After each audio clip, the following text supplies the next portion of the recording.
Bonjour, aujourd'hui on va essayer de faire une vidéo, c'est pour la première fois, sur une recette ayurvédique et en fait on va préparer tout un repas. Donc la chose que j'aimerais bien faire ce midi, c'est une citrouille, citrouille avec des haricots verts que vous voyez ici. Ouais, on les voit. Et on va faire ça aussi avec une recette de riz. Alors je ne sais pas si vous allez le voir ici, que j'ai un peu aménagé, qui m'a été inspirée par ma professeure de yoga et qui avait écrit ce livre il y a quelques années, Ginelle, qui est ici. Et donc c'est un livre, c'est une recette, pardon, de riz à base de, avec du curcuma, avec de la cannelle, avec des noix de cajou. Donc voilà cette recette que vous avez peut-être eu le temps de voir. Donc en fait elle s'appelle, c'est du riz aromatisé avec du curcuma et avec d'autres épices que j'aime beaucoup, que j'ai essayé. Ah je sais, j'ai oublié de vous dire qu'on va y ajouter aussi des raisins secs. Donc voilà, on va commencer cette recette et je vous rejoins dès que je suis un peu avancée dans les épluchages. À tout à l'heure. Ah, j'ai oublié de vous dire que en fait j'ai amené de mon jardin un potimarron qui a poussé durant les derniers mois et bon, c'est pas des très gros, donc je vais les ajouter aussi avec ma grosse courge que j'ai ici. Et donc voilà, je vais vous retrouver dans quelques minutes après que j'ai coupé tout ça. Allez, me revoilà. Donc j'ai coupé mes légumes. Ici, j'ai quelques légumes. Donc j'ai coupé ma citrouille, mes petits potirons, potimarrons. Donc sachez que les courges sont bonnes pour les vata, les pitta et les kapha. Donc elles réduisent vata et pitta. Les citrouilles et les potimarrons sont très bonnes pour les trois aussi dosha. Et donc ça, vous pouvez retrouver ce genre d'indication dans ce petit livre, hein, qui est un livre que j'ai découvert il n'y a pas très longtemps, en français, parce que j'avais toute mon information en anglais. Donc je pense que ce livre est un bon début. Et les haricots verts aussi qui sont... donc voilà, j'ai nettoyé mes haricots verts que j'ai coupés auparavant. Donc les haricots verts qui sont bons aussi pour les trois doshas. Et j'ai fait une quantité à peu près pour 4 personnes. Donc là, j'en ai peut-être un peu beaucoup des haricots verts, mais je vais en mettre aussi dans le riz. Alors, nous voilà devant les fourneaux. Je vais prendre, donc, utiliser ces deux ces deux poêles avec un couvercle pour pouvoir laisser mijoter. Je vais m'occuper du plat d'abord avec les légumes et ensuite je ferai le riz dans l'autre. Et donc ce qu'on va faire, c'est tout d'abord mettre l'équivalent d'à peu près 2 cuillères à soupe d'huile de sésame. Donc voilà l'huile de sésame que j'utilise, que vous trouvez dans les magasins bio. Et donc ensuite je vais mettre... Alors, je vais laisser un peu mijoter, enfin chauffer l'huile avant de commencer à mettre certaines des épices. Alors, ce que vous pouvez aussi utiliser, c'est des mélanges d'épices comme ici on a tandoori, qui sont pas mal aussi pour tout ce qui est curry. Et bien sûr, dans le curry, je recommande toujours d'utiliser du gingembre, ce qui est bon pour améliorer la digestion. Et le curcuma, ce qui est bon pour tout ce qui est problème inflammatoire et amélioration du système immunitaire. Donc, regardons un peu. On va laisser chauffer l'huile. Alors, en termes de quantité, moi, je prends toujours avec une petite cuillère. Donc, ce qu'on va faire, c'est mettre tout d'abord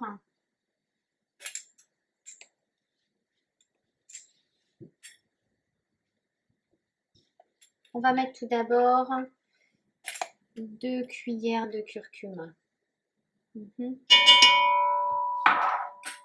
Ensuite, on va mettre le gingembre. 2 cuillères de gingembre. Bon, vous pouvez y aller. On va laisser revenir tout ça. Donc, curcuma, gingembre, on peut mettre sur le côté. On en aura besoin après pour le riz.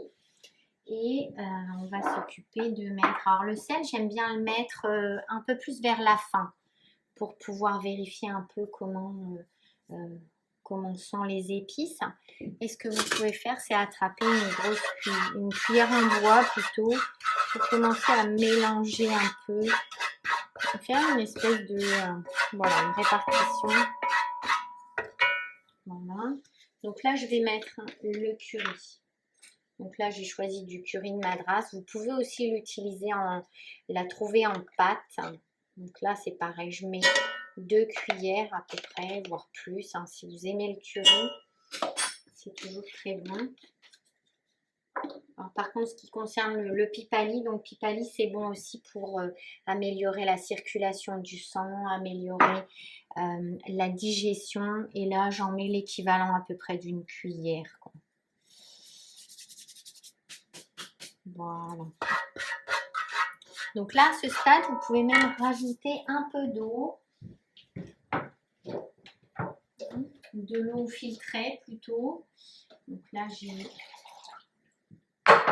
une carafe d'eau filtrée pour, voilà, pour faire un peu un mélange déjà un peu plus liquide.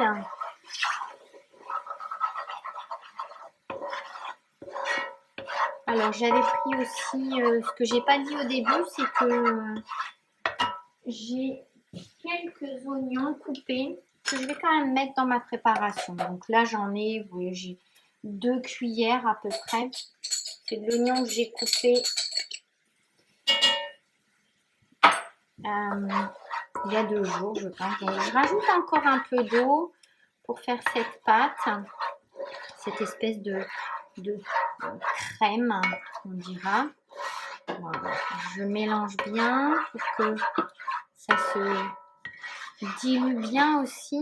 Et je vais vous la... Je sais pas si vous la voyez bien là. Ouais, je pense que vous la voyez pas mal. Hein. Donc voilà, ça fait une espèce de sauce. Donc là, je vais y ajouter mes potimarrons, ma courge. Vous pouvez mettre potimarron ou courge dans votre mélange. Toutes les courges sont bonnes dans cette recette. Il n'y a pas de moins bonnes. Voilà. Donc là, je vais couvrir avec de l'eau, un peu plus d'eau. Et puis, je vais laisser mijoter pendant quelques minutes. Alors, je vais en rajouter encore.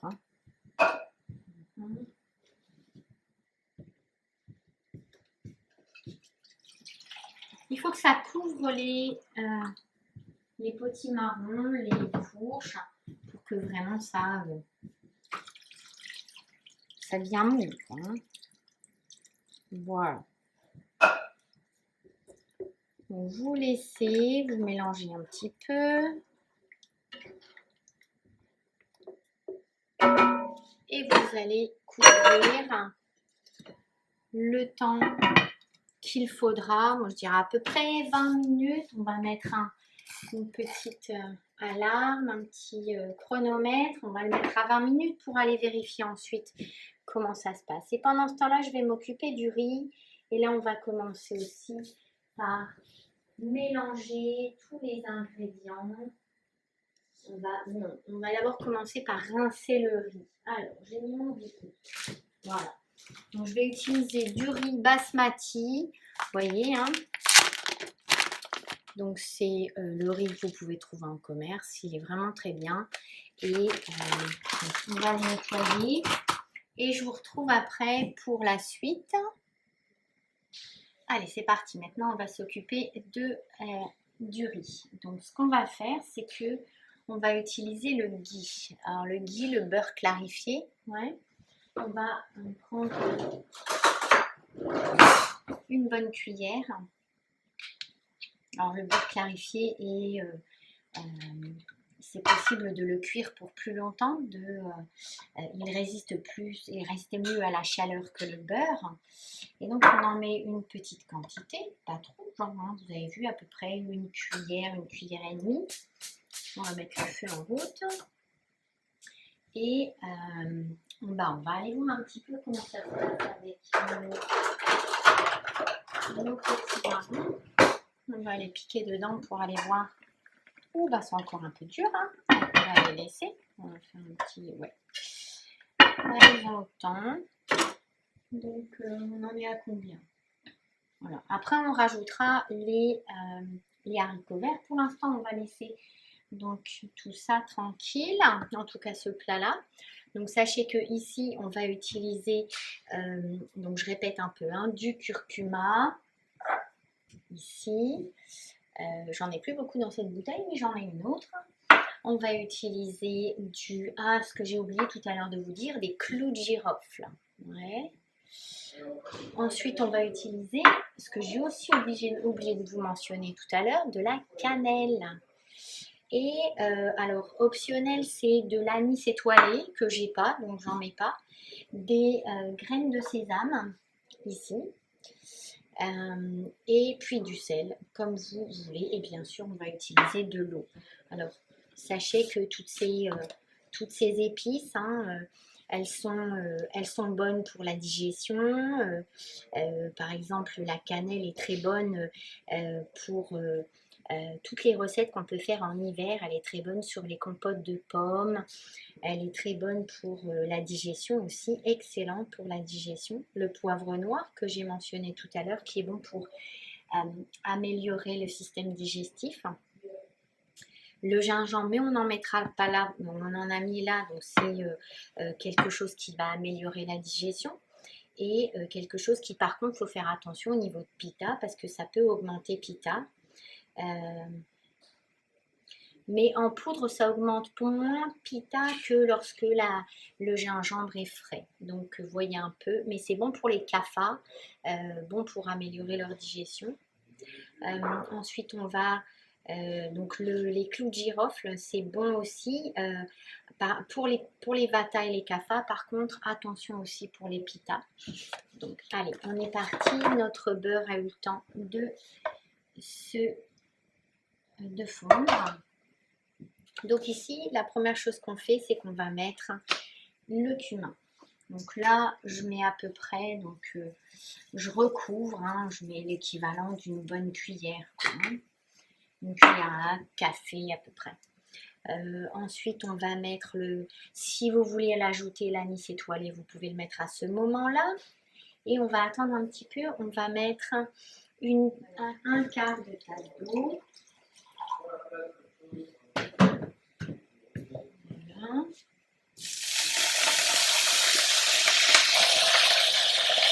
On va mettre un peu. Attention. Donc ensuite, ce qu'on va faire, c'est qu'on va mettre la cannelle. Je l'ouvre, je prends ma petite cuillère. Qu'est-ce que je mets? Je prends ma petite cuillère et j'ajoute l'équivalent d'une demi-cuillère. Ensuite, on va rajouter le curcuma. Là, comme je ne vais pas en avoir assez, je vais aller chercher mon quantité de curcuma qui est là. Donc voilà, c'est de la marque Ayurveda. Ce sont des très bons produits. Curcuma blanc. Je vais en rajouter un petit peu. Hein. Là, vous pouvez facilement mettre une bonne cuillère de curcuma, une cuillère à soupe de curcuma. Ensuite, qu'est-ce qu'on va rajouter ici? Moi, je vais mettre le riz. Voilà, vous voyez. Je mets le riz sec et je vais ensuite rajouter. Je recouvre. je recouvre, je mets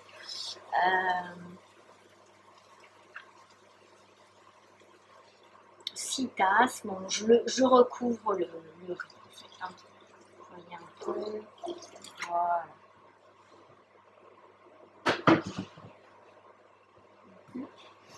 Et ici, je vais laisser tout ça. Je vais d'abord touiller un petit peu pour faire en sorte que les épices se mélangent avec le riz.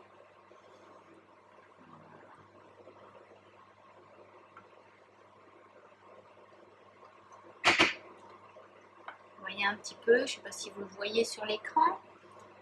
On va faire remonter les épices pour bien tout mélanger ensemble. Et on recouvre. Et là, on viendra vérifier. On va laisser sur un feu moyen.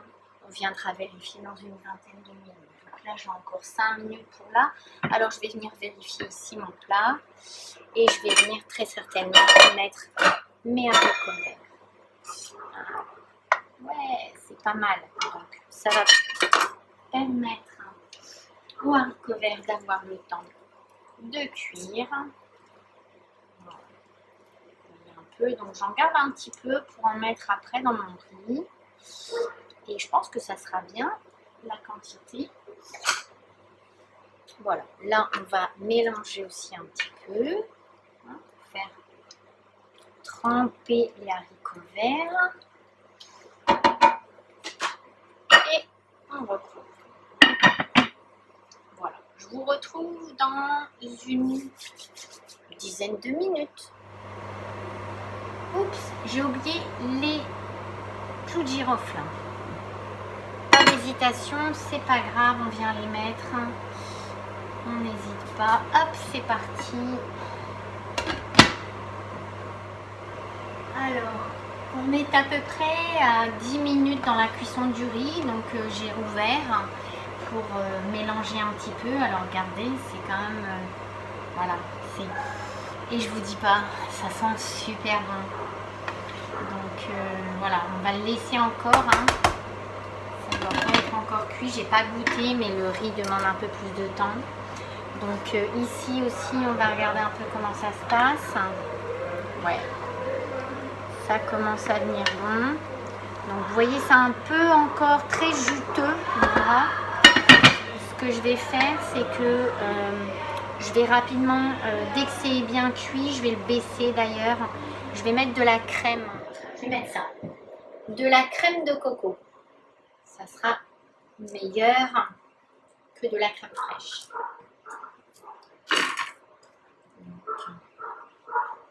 Alors après, vous avez mis votre crème, surtout, ne faites pas bouillir parce que c'est moins bon. Enfin, en tout cas, moi je trouve que c'est plus la même chose. Alors attention surtout. Donc là, je le baisse complètement pour mettre la crème. Bon, j'ai mis un pot de 200 ml.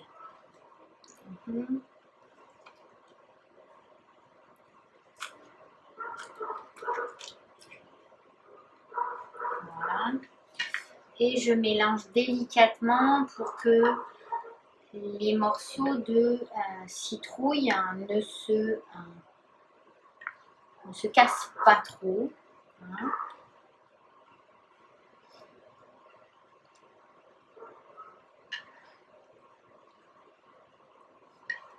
Mélangez bien. Et ce qu'on va faire, c'est qu'on va le laisser à l'air libre cette fois-ci. On ne va plus le couvrir, hein, comme c'est chaud. Je vais le remettre à feu doux. Voilà. Et on va aller revoir notre riz. Vérifier qu'il ne colle pas au fond. Voilà, ça commence un peu à coller, donc on va le couper. Ah, cette fois-ci, je vais le goûter.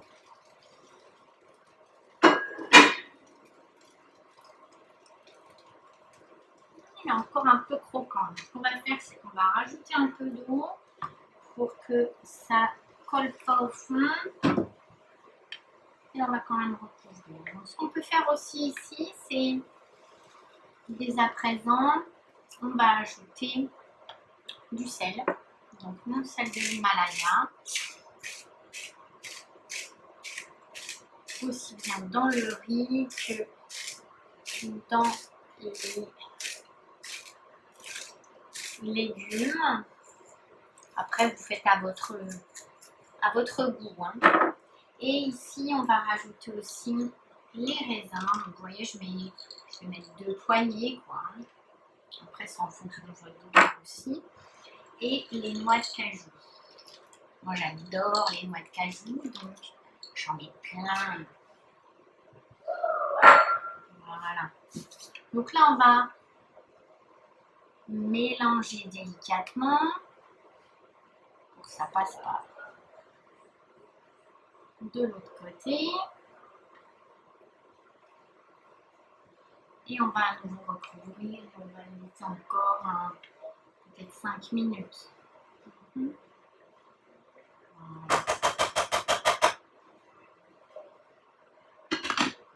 Donc je l'ai laissé à feu doux et là aussi à feu doux. Alors, pour épaissir votre sauce, si vous voulez que la sauce soit un peu plus épaisse, là elle est un peu liquide, vous pouvez rajouter, alors j'ai mis à peu près cet équivalent là.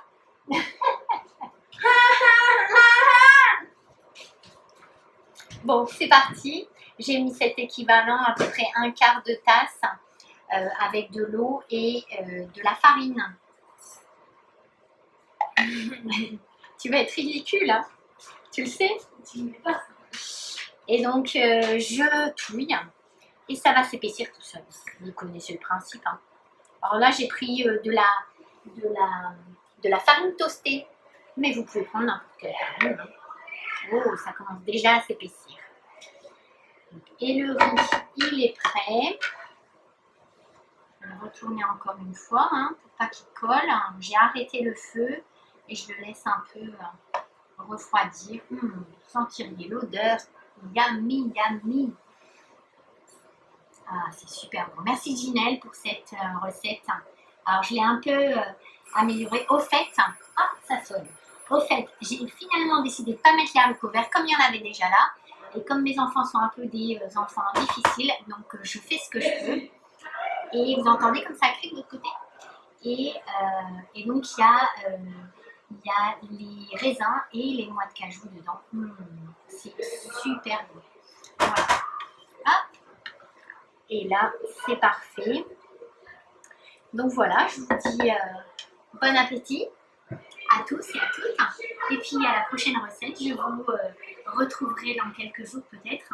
Je vais d'abord réfléchir à la prochaine recette que je vais pouvoir vous faire. Bonne journée, namasté.